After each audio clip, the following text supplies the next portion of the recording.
Confesse que você está me traindo, ele sussurrou, a voz cheia de uma fúria gelada enquanto a encurralava na biblioteca de sua própria casa. Por meses, ele a tratou como uma espiã, convencido de que sua esposa de fachada estava vazando segredos para arruiná-lo. Ele a torturou psicologicamente, isolando-a, congelando seus recursos, tudo para forçar uma confissão. Mas quando ele finalmente encontrou a verdade, escondida no cofre de seu avô, seu mundo se transformou em pó. Era o contrato de casamento original dela, e na cláusula final, a missão secreta que ela carregava: proteger meu neto, Caio, e seu legado, mesmo que ele se torne seu próprio inimigo. A mulher que ele quebrou era a única guardiã enviada para salvá-lo de si mesmo. Se você acredita que as piores traições nascem de mal-entendidos trágicos e que a culpa pode ser uma sentença pior que a morte, curta este vídeo e se inscreva no canal. A história do arrependimento de Caio e da força de Helena precisa ser ouvida. Caio era o herdeiro de um império. O Grupo Valente não era apenas uma empresa, era uma dinastia, um conglomerado de construção e investimentos que moldava o horizonte da cidade. Mas o império veio com um trono instável. Desde a morte de seu pai, Caio vivia sob a sombra de seu ambicioso tio Ricardo, um homem que sorria em reuniões de família e afiava facas nas sombras, acreditando que o controle da empresa deveria ser dele. Para solidificar sua posição, o avô de Caio, o patriarca da família e um estrategista brilhante, arranjou um casamento para ele. A noiva era Helena, a neta de seu amigo e rival mais antigo, o chefe da igualmente poderosa, porém mais discreta, Corporação Arcanjo. O casamento era uma aliança, um movimento de xadrez projetado para unir os dois maiores poderes da cidade e criar uma fortaleza impenetrável. Helena chegou à vida de Caio como uma brisa de verão em um inverno perpétuo. Ela era gentil, culta e possuía uma calma que era o oposto polar da tempestade de paranoia e ambição de Caio. Ele a via como uma aliada necessária, uma bela peça em seu jogo de poder, mas fundamentalmente ele não confiava nela. Ela era uma arcanjo, e os Valente e os arcanjos sempre foram rivais. Ele se casou com ela, mas manteve seu coração e seus segredos trancados a 7 chaves. Ele a tratava com uma cortesia fria, um distanciamento que a deixava terrivelmente solitária na vasta e silenciosa mansão que agora era seu lar. Ele via a gentileza dela como uma fraqueza, sua natureza observadora como um sinal de espionagem. A tortura de Helena não começou com violência física, mas com o veneno lento da suspeita. O tio de Caio, Ricardo, era um mestre da manipulação. Ele começou a orquestrar uma série de vazamentos de informações confidenciais da Valente. Pequenos detalhes de uma negociação futura apareciam na imprensa financeira. Os planos para um novo projeto de construção eram antecipados por um concorrente menor. Eram pequenos cortes, projetados não para aleijar a empresa, mas para criar um clima de traição dentro dela. E a cada vazamento, Ricardo sutilmente plantava a semente da dúvida na mente de Caio. É estranho, não é? Dizia ele em suas reuniões. Essas informações são do mais alto nível. Apenas a família teria acesso. Helena tem participado de nossas reuniões, não é? Caio, já predisposto a desconfiar de sua esposa, mordeu a isca. Ele começou a vê-la não como sua parceira, mas como uma agente inimiga em sua casa. A tortura se tornou psicológica. Ele começou a testá-la, dando-lhe informações falsas em conversas privadas para ver se elas vazavam. Ele instalou programas de vigilância em seus telefones e computadores. Ele a interrogava sobre seus dias. Cada pergunta uma armadilha. Cada resposta analisada em busca de inconsistências. A mansão deixou de ser um lar e se tornou uma sala de interrogatório de luxo. A queda de Helena em seu inferno pessoal foi selada em uma noite durante um jantar de família. Ricardo, com um timing impecável, trouxe à tona a coincidência de que a Corporação Arcanjo, a empresa da família de Helena, havia acabado de adquirir ações da pequena concorrente que misteriosamente antecipou os planos da Valente. A evidência era circunstancial, mas para a mente paranoica de Caio era a prova final. Ele explodiu. Não na frente de sua família. Ele esperou até que estivessem sozinhos na biblioteca da mansão. Confesse, ele disse, a voz baixa e cheia de uma fúria contida. Ele a encurralou contra uma estante de livros, o corpo dele uma barreira de raiva. Confesse que você é uma espiã, que seu avô a enviou para me destruir por dentro. Caio, você está louco? Ela respondeu, o choque e a dor em seu rosto. Eu nunca faria isso. Eu sou sua esposa. Você é uma arcanjo. Ele rosnou, o rosto a centímetros do dela. E você está me traindo. Naquela noite, ele cortou seu acesso a todos os fundos. Ele a confinou à mansão, com ordens para os seguranças a monitorarem a cada passo. Ele a isolou de seus amigos e até mesmo de sua família, permitindo apenas telefonemas curtos e supervisionados. Ele a tratou como uma prisioneira de guerra em seu próprio lar. A tortura não era mais apenas suspeita. Era uma campanha ativa e cruel para quebrá-la, para forçar uma confissão de um crime que ela nunca cometeu. E ele não fazia ideia de que, com cada ato de crueldade, ele estava violando a própria missão que ela jurara cumprir: protegê-lo. A biblioteca, antes um refúgio de paz para Helena, tornou-se o marco zero de sua prisão. As paredes forradas de livros, que antes prometiam conhecimento e fuga, agora pareciam as grades de uma cela intelectual. O homem com quem ela se casara, que ela esperava um dia amar, havia se tornado seu carcereiro. O exílio de Helena foi particularmente cruel porque não era físico. Era uma aniquilação de sua identidade dentro das paredes douradas de sua própria casa. Caio, em sua fúria paranoica, tornou-se um mestre da tortura psicológica. Cada dia era uma nova prova de sua impotência. As manhãs começavam com a humilhação silenciosa de ter que pedir à governanta, cujos olhos agora a seguiam com uma mistura de pena e suspeita, uma pequena quantia em dinheiro para despesas pessoais, um pedido que tinha que ser aprovado diretamente por Caio. Suas amigas pararam de ligar, cansadas de serem informadas de que a senhora Valente não estava disponível. As ligações semanais para sua família se tornaram um exercício de atuação dolorosa, onde ela tinha que fingir que tudo estava bem, sabendo que um segurança estava ouvindo cada palavra do outro lado da porta. Ele não a agredia fisicamente. Ele era mais sutil. Ele a estava desfazendo, desfiando sua autoconfiança, seu senso de si mesma, até que ela se sentisse como um fantasma em sua própria vida. Ricardo, o tio, visitava a casa com frequência, seu rosto uma máscara de falsa preocupação. Como você está, querida Helena? Ele perguntava, os olhos cheios de uma compaixão venenosa. Caio está sob muito estresse. Espero que você não esteja fazendo nada para piorar as coisas. Cada palavra era um lembrete de sua culpa presumida, uma torção na faca que ele mesmo havia cravado. Helena o via pelo que ele era, o mestre de marionetes por trás da paranoia de seu marido, mas ela estava impotente para expô-lo. Qualquer acusação que ela fizesse seria vista por Caio como mais uma prova de sua traição. Ela estava presa na teia de aranha deles. Por meses, Helena se encolheu sob o peso do ataque. Ela se tornou mais quieta, mais reclusa.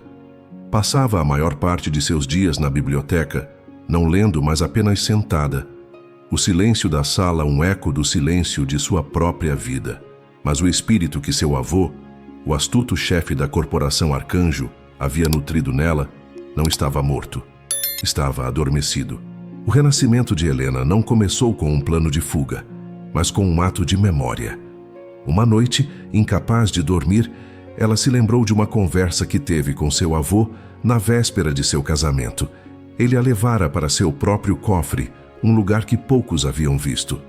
Você não está se casando com um homem, Helena, dissera ele a voz séria. Você está se casando com um império, e impérios são cheios de inimigos, tanto externos quanto internos. A maior ameaça para Caio não virá de seus concorrentes, virá de sua própria família, de seu próprio orgulho, de sua própria paranoia que ele herdou de seu pai. Sua missão não é apenas ser a esposa dele, é ser sua guardiã, Você será a única pessoa que ele nunca verá chegando. Ele então lhe deu uma pequena chave, não para um cofre, mas para um compartimento secreto dentro do cofre principal da mansão Valente, um que apenas ele e o falecido pai de Caio conheciam. Quando chegar a hora, você saberá o que fazer, ele disse. A memória daquela noite foi como um raio de luz na escuridão de sua prisão. Sua missão. Ela tinha uma missão. Ela não era uma vítima indefesa. Ela era uma agente em território inimigo, uma guardiã secreta. Essa percepção mudou tudo. A dor não desapareceu, mas agora tinha um propósito. A paranoia de Caio não era apenas um ataque a ela. Era o próprio inimigo que ela fora enviada para combater. E para combater um inimigo, ela precisava de inteligência. Seu renascimento começou com a observação. Ela parou de se esconder e começou a assistir. Ela usou sua quietude não como um refúgio, mas como uma camuflagem. Ela ouvia as conversas de Caio ao telefone. Ela prestava atenção aos documentos que ele deixava em sua mesa.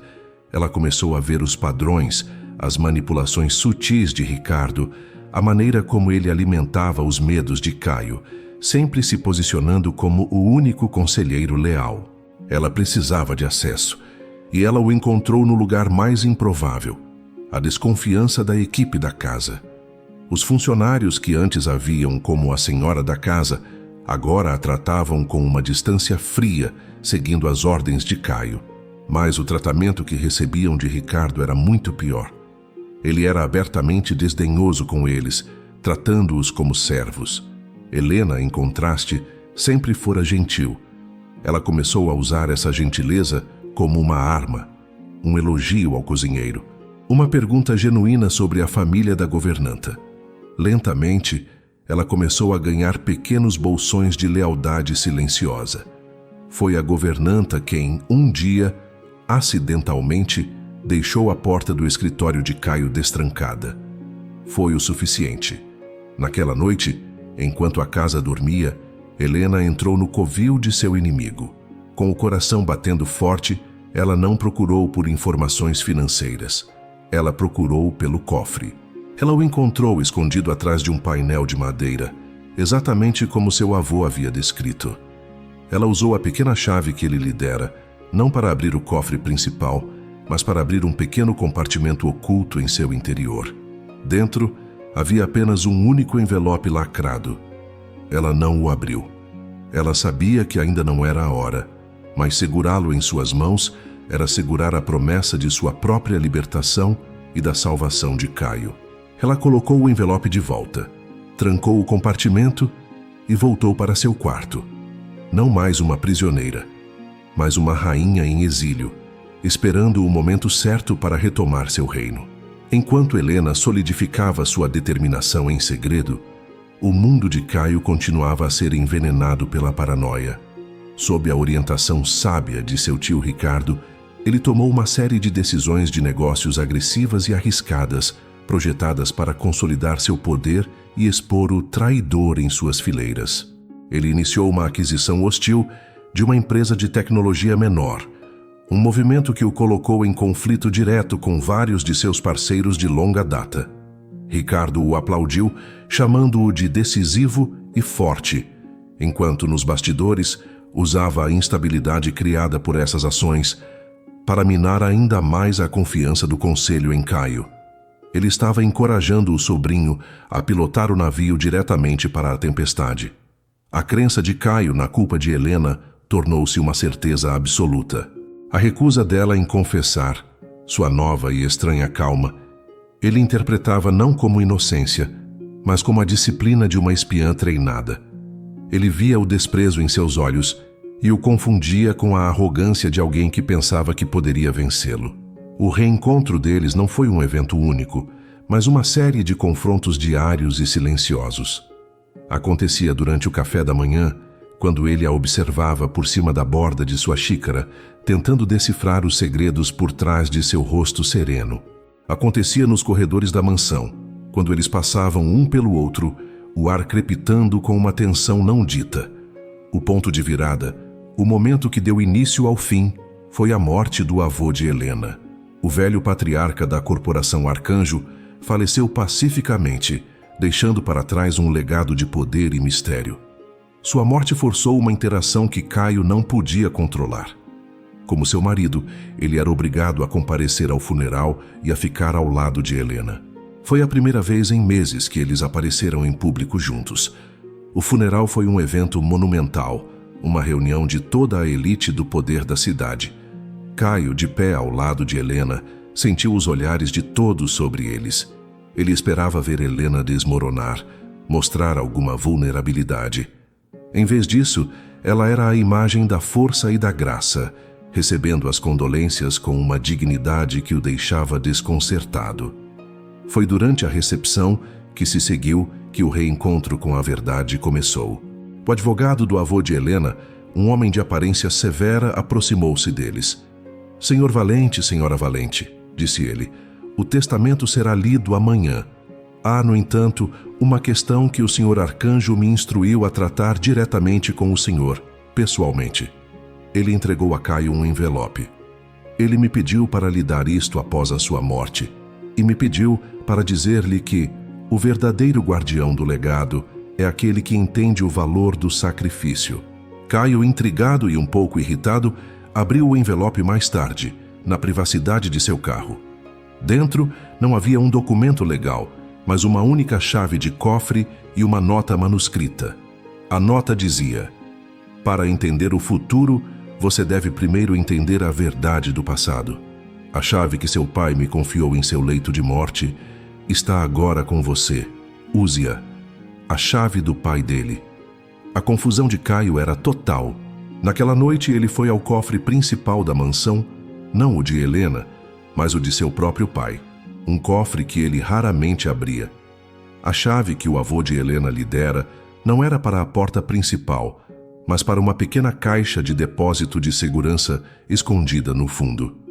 Dentro da caixa havia um único diário de couro, o diário de seu pai. Com o coração batendo forte, Caio começou a ler. As páginas contavam uma história que era o oposto polar da narrativa que ele construíra. Ele leu sobre a profunda depressão e a paranoia de seu pai nos últimos anos de sua vida. Leu sobre a série de investimentos ruins que quase levaram a Valente à falência. E então ele leu sobre a salvação. O pai de Caio, desesperado, havia procurado seu maior rival, o avô de Helena, e confessado sua situação. E o velho Arcanjo, em um ato de honra e amizade secreta, havia secretamente injetado seu próprio capital na Valente, salvando-a do colapso sob uma única condição: que Caio nunca soubesse da fraqueza de seu pai. O legado de força que Caio tanto se esforçava para proteger era, na verdade, uma fachada construída sobre a generosidade secreta do homem que ele considerava seu inimigo. E então veio o golpe final. A última entrada no diário de seu pai: "Eu temo pelo meu filho." O ódio por Ricardo o cega. Sua paranoia o consumirá. Eu pedi a Arcanjo um último favor: que ele me dê sua neta, a única com a força e a inteligência para guiar Caio, para protegê-lo de si mesmo. O casamento deles não será uma aliança de empresas, será a missão dela. Que Deus a ajude. A mulher que ele estava tratando como uma espiã não era uma inimiga. Ela era sua protetora designada, a guardiã secreta de seu próprio legado, enviada pelo homem que ele mais odiava e pelo pai que ele mais amava. A verdade não o libertou. Ela o aniquilou. Ele olhou para a porta de seu escritório, sabendo que Helena estava do outro lado da casa, e pela primeira vez ele a viu não como sua esposa ou sua inimiga, mas como a personificação de seu próprio e monumental pecado. Se você amou esta reviravolta chocante, comenta virada. A descoberta da verdade no diário de seu pai não trouxe clareza a Caio, trouxe o caos. A estrutura de sua realidade, construída sobre a base sólida de sua vingança e desconfiança, havia se desintegrado, deixando-o em queda livre em um abismo de culpa. Ele passou o resto da noite na biblioteca, o diário aberto à sua frente, as palavras de seu pai queimando em sua mente. Cada ato de crueldade contra Helena, cada acusação, cada teste sádico, agora era refratado através da lente desta nova e horrível verdade. Ele não estava combatendo uma espiã. Ele estava torturando sua salvadora. A ironia era tão cruel, tão absoluta, que o deixou sem ar. O jogo de poder que ele pensava estar jogando com Helena, de repente se inverteu. Ele percebeu que nunca esteve no controle. Ele era o peão, movido por seu tio, por sua própria paranoia e pelos fantasmas de seu pai e do avô de Helena. A verdadeira jogadora, a rainha silenciosa, era Helena.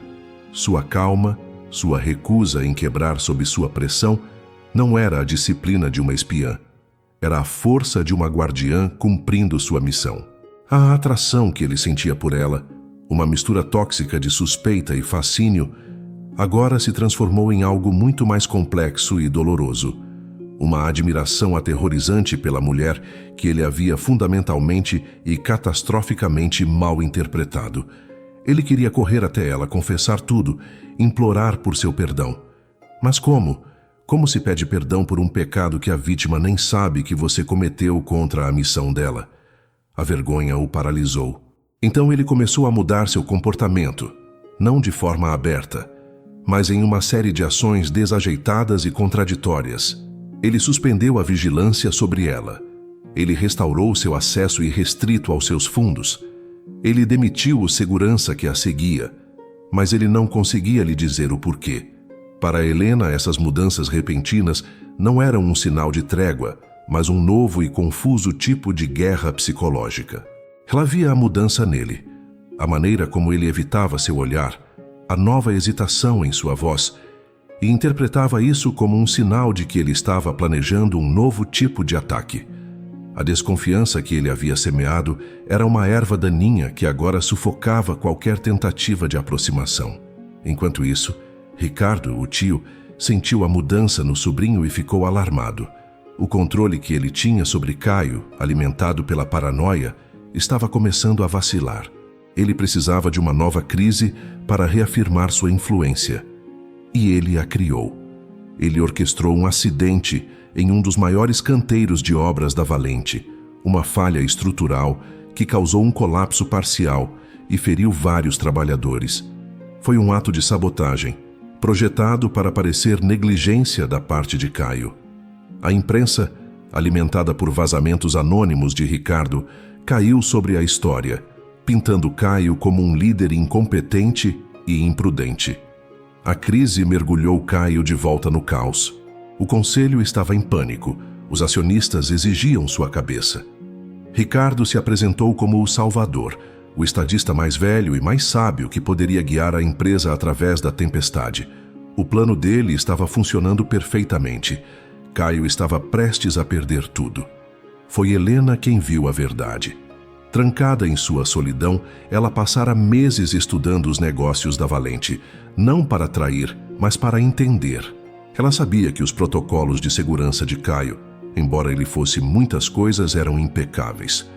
Um acidente daquela magnitude não era negligência, era impossível. E ela reconheceu a assinatura do caos. Era a mão de Ricardo, semeando a discórdia. Sua missão era proteger Caio e seu legado. E o legado estava sob ataque. Ela agiu. Pela primeira vez desde o casamento, ela usou o nome de seu avô. Ela contatou a equipe de investigadores forenses de elite da Corporação Arcanjo, os melhores do ramo, e os enviou secretamente ao local do acidente. Enquanto Caio estava sendo crucificado em reuniões de emergência, a equipe de Helena trabalhava nas sombras, analisando os escombros, os registros, procurando pela verdade. Na noite anterior à votação do conselho, que certamente o removeria, Helena entrou no escritório de Caio. Ele estava sentado no escuro, uma figura de derrota, uma garrafa de uísque pela metade na mesa. "Eles vão me tirar tudo amanhã, Helena", disse ele, a voz oca. "Talvez seja o melhor. Ricardo estava certo sobre mim o tempo todo."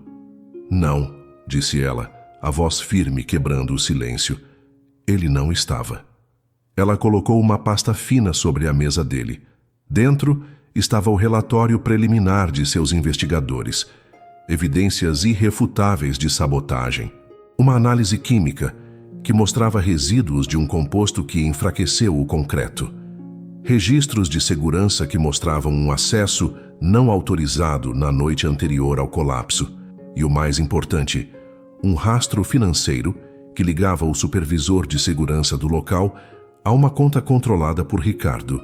Caio olhou para os papéis, a incredulidade em seu rosto. Como? Meu avô me ensinou a nunca entrar em uma batalha desarmada, disse ela simplesmente. Ele a encarou. E a compreensão do que ela havia feito, do que ela sempre estivera fazendo, finalmente o atingiu. Ele a tratou como uma inimiga, e em sua hora mais sombria, ela, e somente ela, havia se tornado sua única aliada. O jogo de poder havia terminado, e a atração que ele sentia por ela, não mais distorcida pela suspeita, floresceu em algo novo, algo que ele não ousava nomear: a esperança. A pasta que Helena colocou na mesa de Caio não era apenas um relatório. Era uma tábua de salvação e uma sentença de morte. A prova da sabotagem de Ricardo era a chance de Caio salvar sua empresa e sua reputação. Mas também era a confirmação final de sua própria e colossal falha de julgamento. Ele havia confiado no traidor e torturado a leal.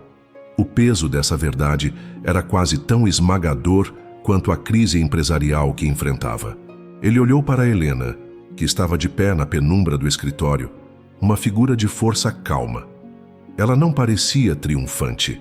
Não havia um "eu te avisei" em seu olhar. Havia apenas uma determinação quieta. Por quê? Ele conseguiu perguntar, a voz rouca. Depois de tudo que eu fiz com você, por que me ajudar? Porque a queda da Valente não beneficiaria ninguém, Caio, respondeu ela, a voz prática, mas com um tom subjacente de algo mais profundo. E porque meu avô me pediu para proteger seu legado. E você, queira ou não, faz parte desse legado.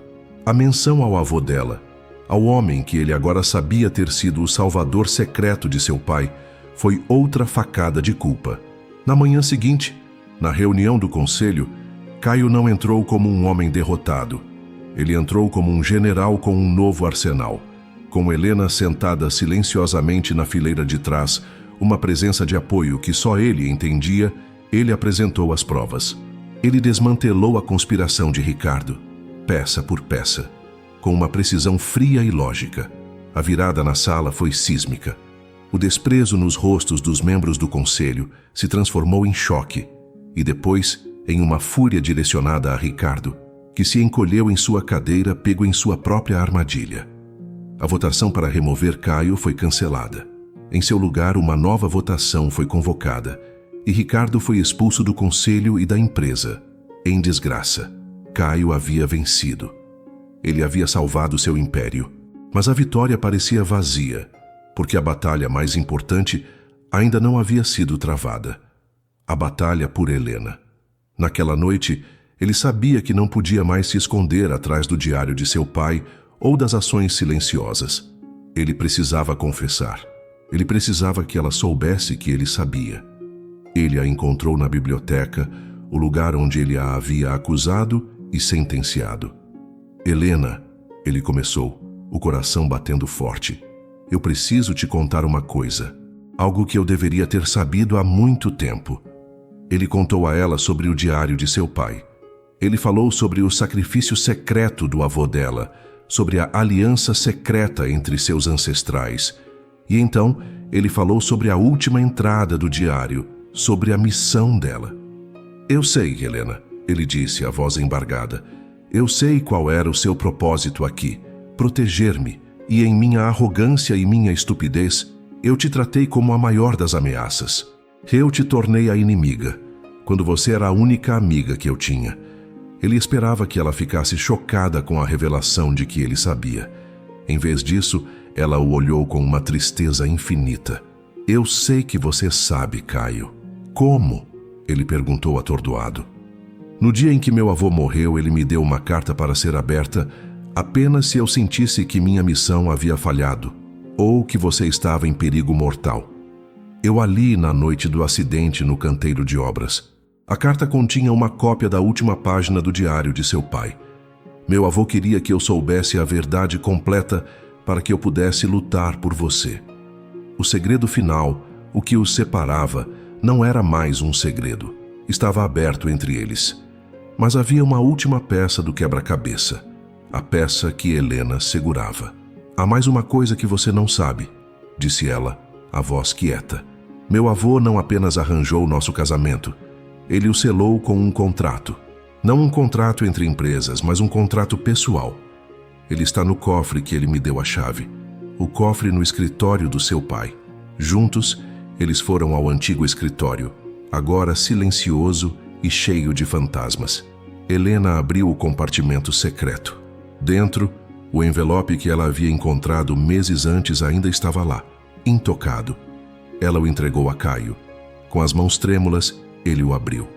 Dentro, não era um documento legal complexo.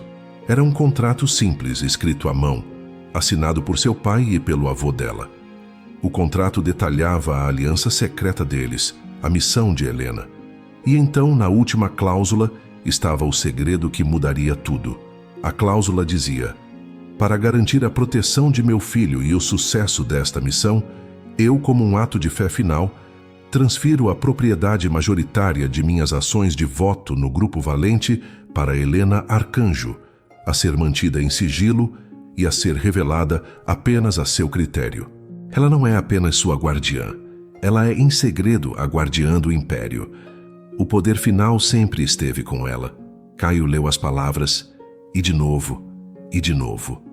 O ar foi roubado de seus pulmões.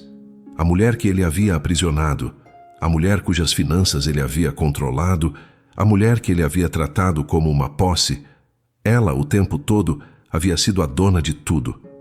Ela tinha o poder de destruí-lo a qualquer momento. Ela tinha o poder de tomar o império para si. E ela nunca o usou. Ela escolheu sofrer em silêncio, cumprindo sua missão de protegê-lo, mesmo dele mesmo. O mundo de Caio não apenas ruiu, ele se desintegrou em 1 bilhão de pedaços de vergonha e culpa. A tortura que ele infligiu a ela não foi apenas cruel, foi o ato de um tolo cego, acorrentando a única pessoa que segurava a chave de sua própria cela. A descoberta do contrato foi o golpe final na psique de Caio. Não era apenas a revelação de um segredo, era a aniquilação de sua própria identidade. O homem que ele pensava ser, o poderoso presidente, o protetor de um legado, o mestre de seu próprio universo, era uma ilusão. Ele era um tolo, um carcereiro ignorante que havia passado 1 ano torturando a verdadeira rainha de seu reino. O poder que ele exercia era emprestado, a autoridade uma farsa, e tudo isso havia sido mantido em segredo pela mulher que ele havia tratado com um desprezo tão cruel.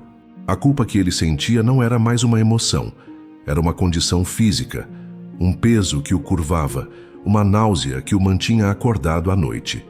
Ele se afastou de tudo, deixou a gestão diária da empresa nas mãos de um conselho interino, incapaz de encarar os funcionários que ele liderava sob falsas pretensões. Ele se trancou na mansão, não mais como seu senhor, mas como seu prisioneiro. A presença de Helena na casa era um tormento constante. Cada vez que a via, ele era confrontado com a magnitude de seu pecado. Ele via a graça com que ela suportara sua crueldade, a força com que ela o protegera, e o contraste com sua própria pequenez era insuportável. Ele a evitava, escondendo-se na biblioteca, o mesmo lugar de sua maior crueldade. Agora seu refúgio de vergonha. Sua busca por perdão começou com um ato de renúncia. Ele sabia que palavras eram inúteis, que desculpas seriam um insulto. Ele precisava de um ato, um sacrifício que provasse a profundidade de seu remorso. Ele convocou seus advogados e realizou a única ação que sentia que lhe restava. Ele redigiu um documento irrevogável, transferindo todas as suas ações pessoais e direitos de voto restantes na Valente para Helena. Ele então preparou os papéis do divórcio, concedendo a ela a totalidade de sua fortuna pessoal, a mansão, tudo. Ele estava se despojando de tudo, abdicando de seu trono, de seu nome, de sua riqueza, em uma tentativa desesperada de equilibrar a balança. Ele a encontrou no jardim, o único lugar na casa que ainda parecia ter alguma paz. Ele estendeu a pasta com os documentos. Eu não espero que você entenda, e eu certamente não espero que você perdoe, disse ele, a voz rouca e desprovida de qualquer poder. Isso não é um presente, é uma restituição. É a devolução do que já era seu por direito. O poder, a empresa, tudo. Eu estou lhe dando a única coisa que ainda me resta para dar. A sua liberdade de mim. Ele se virou para ir embora, para desaparecer, para exilar-se de sua própria vida. Espere, disse a voz dela, parando-o. Ele se virou. Helena olhou para a pasta em suas mãos e depois para ele. Havia uma tristeza infinita em seus olhos, mas não havia ódio. Você acha que é disso que se trata? Ela perguntou suavemente. Poder? Dinheiro? Ações? Caio, você ainda não entendeu. Ela deu um passo em sua direção. Meu avô não me deu o controle da Valente para que eu pudesse tomá-la de você. Ele o fez para que eu tivesse a arma final para protegê-la, para protegê-lo se o pior acontecesse. Era para ser um escudo, não uma espada. O poder que eu tinha era o de garantir que o legado de sua família sobrevivesse, não que fosse transferido para a minha. Ela pegou a pasta das mãos dele e a deixou cair na grama. Eu não quero sua empresa. Eu não quero sua fortuna. E eu não quero o divórcio. A confissão dela o deixou atordoado. O que eu queria, o que eu sempre quis, ela continuou, a voz embargada, era um parceiro, um marido, alguém que confiasse em mim. As lágrimas que ele havia segurado por tanto tempo finalmente vieram. Ele desabou caindo de joelhos na frente dela, a fachada de controle finalmente se desfazendo em um soluço de pura e avassaladora dor.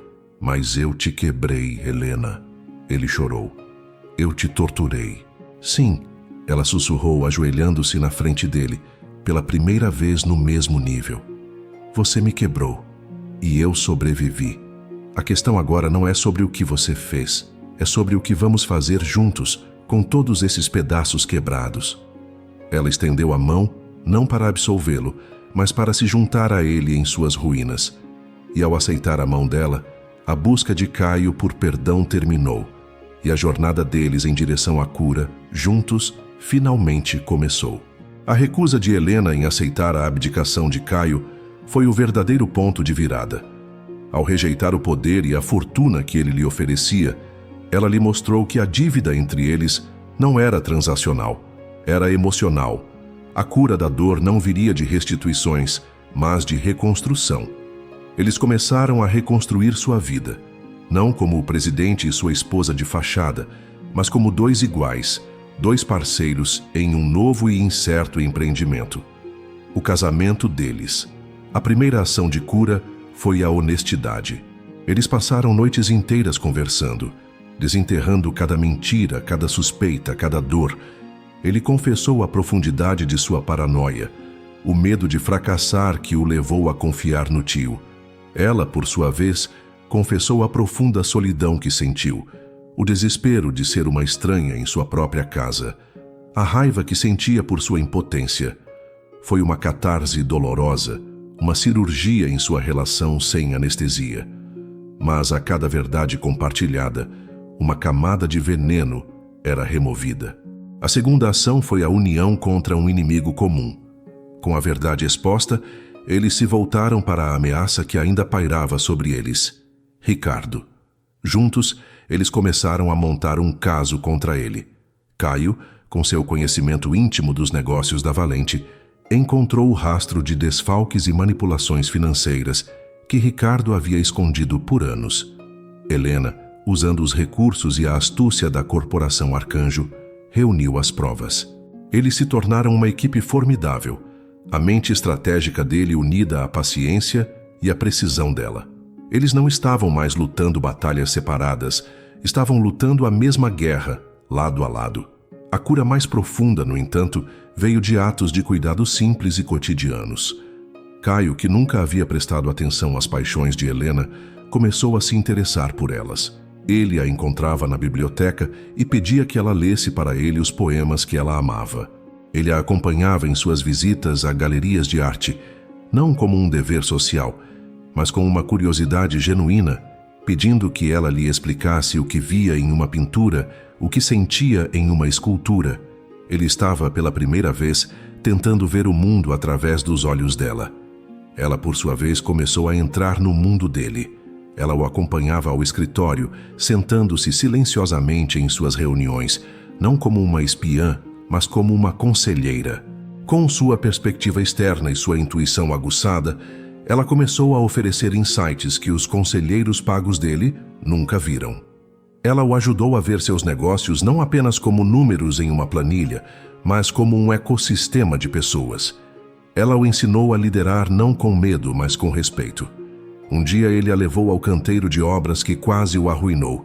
Estava sendo reconstruído, mais forte e seguro do que antes. Eu costumava ver isso, disse ele olhando para a estrutura de aço, como um monumento ao meu poder. Agora eu vejo de forma diferente. É um lugar onde as pessoas vão trabalhar, viver, criar memórias. É uma responsabilidade. Ele se virou para ela. Você me ensinou isso. Naquele momento, em meio ao barulho da construção, eles não estavam apenas olhando para um edifício sendo erguido. Estavam olhando para a fundação de sua nova vida. Uma vida construída não sobre segredos e poder, mas sobre uma parceria baseada em confiança e um entendimento mútuo de suas cicatrizes compartilhadas. A dor do passado não havia desaparecido, mas havia se tornado parte de sua história, o alicerce escuro sobre o qual eles estavam juntos, construindo algo cheio de luz. A nova aliança entre Caio e Helena era uma força silenciosa, mas poderosa, que começou a remodelar o grupo Valente de dentro para fora. Juntos, eles não apenas expuseram a sabotagem de Ricardo, mas também descobriram a extensão de sua fraude, que se estendia por anos. A batalha pelo controle da empresa culminou em uma dramática reunião do conselho, onde as provas que eles reuniram eram irrefutáveis. Ricardo não foi apenas expulso. Ele enfrentou acusações criminais. Sua queda, tão espetacular quanto sua ascensão, fora traiçoeira. Com Ricardo fora do caminho, Caio e Helena se tornaram a força motriz indiscutível por trás da Valente. Sua parceria era a comidinha dos círculos empresariais, uma história de reconciliação e poder que fascinava e intimidava. No entanto, a derrota de Ricardo não foi o fim de suas provações. Um inimigo muito mais perigoso havia observado a ascensão de Helena ao poder com grande interesse. Sua própria família. O avô de Helena, o velho patriarca da corporação Arcanjo, não havia orquestrado o casamento dela por benevolência. Para ele, era o movimento final em um jogo de xadrez de toda uma vida contra os Valente. Sua neta não era uma guardiã. Ela era sua peça de infiltração. Ele esperava que a paranoia de Caio, instigada por Ricardo, eventualmente destruísse a Valente por dentro, permitindo que a Arcanjo assumisse o controle dos destroços. O plano dele quase funcionou, mas ele não contava com uma variável: que sua neta realmente se importaria com Caio, que ela o salvaria e, pior de tudo, que eles se tornariam uma equipe. A nova e poderosa aliança Valente Arcanjo, liderada por Caio e Helena juntos, não era o que ele queria. Ele queria um império, não uma parceria. A ameaça final veio na forma de uma oferta de fusão da Arcanjo para a Valente. Na superfície, parecia um passo lógico, a união final das duas grandes casas. Mas os termos do contrato, redigidos pelo próprio avô de Helena, eram uma armadilha. Eles dariam a Arcanjo o controle majoritário e colocariam Caio em uma posição puramente cerimonial. Era uma aquisição disfarçada de casamento. O avô de Helena a convocou para uma reunião privada. "Você cumpriu sua missão, minha querida", disse ele, a voz fria como gelo. "Você o protegeu. Agora é hora de a Arcanjo colher os benefícios. Convença seu marido a assinar." Helena se viu em uma posição impossível. Ela estava sendo forçada a escolher entre a lealdade à família que a criou e a lealdade ao homem que ela aprendera a amar. Recusar a oferta de seu avô seria declarar guerra à sua própria casa. Aceitar seria trair Caio da mesma forma que Ricardo o havia traído. Seria destruir a confiança que eles haviam lutado tanto para construir. Ela voltou para casa naquela noite, o peso do mundo em seus ombros. Ela encontrou Caio em seu escritório e ela não escondeu nada. Ela lhe mostrou o contrato, explicou a exigência de seu avô. "Eu não vou fazer isso, Caio", disse ela, a voz firme, mas os olhos cheios de dor. Eu não vou ser a arma que ele usa contra você. Nós lutaremos contra ele, juntos.